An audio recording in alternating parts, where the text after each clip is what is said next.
Tahukah kamu permainan goncang-kaleng? Permainan goncang-kaleng adalah permainan yang berasal dari Provinsi Riau. Permainan ini bercerita tentang seekor kucing yang mencari tikus-tikus yang bersembunyi. Permainan goncang-kaleng hampir serupa dengan permainan petak umpet. Cara memainkannya adalah, mainkanlah dengan beberapa temanmu. Siapkanlah sebuah kaleng yang memiliki tutup. Isi dengan batu kerikil agar bersuara nyaring ketika digoncangkan. Gambar sebuah lingkaran dan letakkan kaleng di tengah lingkaran. Lakukan home pimpah. Yang pertama kalah akan menjadi kucing, sedangkan yang menang akan menjadi tikus. Pilihlah ketua tikus. Ketua tikus melempar kaleng sejauh mungkin. Kaleng tersebut harus diambil oleh kucing. Sementara kucing mengambil kaleng, para tikus bersembunyi. Kucing meletakkan kaleng di pusat lingkaran, kemudian mencari para tikus yang bersembunyi. Ketika menemukan salah satu tikus, kucing dan tikus akan berlari mendapatkan kaleng. Bila kucing ini yang mendapatkan kaleng, ia harus membunyikan kaleng dan meletakkannya di tengah lingkaran, maka tikus tertangkap.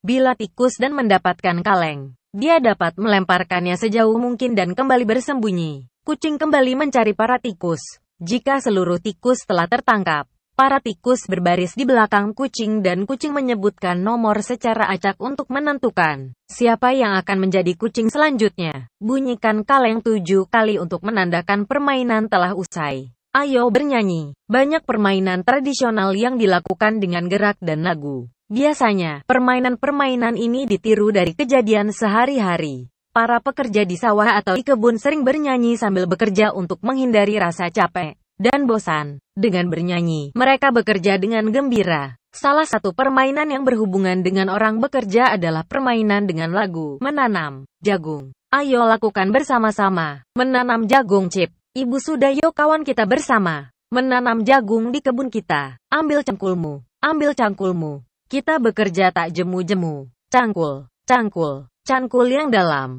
Tanah yang longgar jagungku tanam. Beri pupuk supaya subur. Tanamkan benih dengan teratur. Jagungnya besar lebat, buahnya tentu berguna bagi semua. Cangkul, cangkul, aku gembira menanam jagung di kebun kita. Pernahkah kamu bercocok tanam? Bercocok tanam sangat menguntungkan. Kita dapat memperoleh buah atau sayur yang bersih dan sehat. Coba sebutkan apa saja manfaat mengonsumsi buah dan sayur yang segar. Ayo manfaatkan halaman sekolahmu untuk menanam sayur. Caranya sangat mudah. Alat dan bahan: tanah, pupuk, pop, skop, sarung tangan, bibit. Ikutilah langkah-langkah berikut. Siapkan bibit kangkung, pot plastik, polybag, kaleng susu bekas yang telah dilubangi, sekop atau sarung tangan plastik, pupuk kandang dan tanah, sarung bekas. Cara kerja: letakkan karung bekas di atas tanah. Campurkan 3 sekop tanah dan 1 sekop pupuk kandang di atas karung tersebut. Jangan lupa memakai sarung tangan. Masukkan tanah yang telah tercampur ke dalam pot. Jangan dipadatkan. Buatlah 3-5 lubang di dalam pot dengan jari.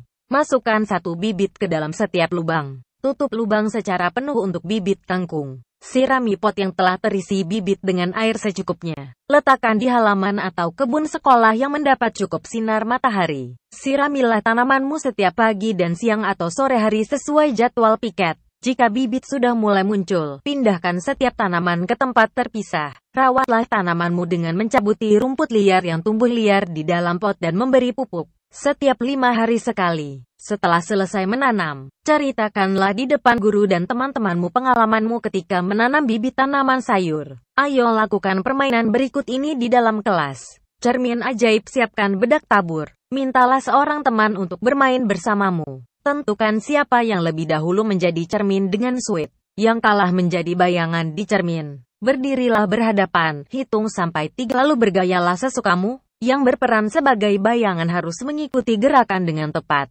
Jika bayangan salah, wajahnya dicoret dengan bedak.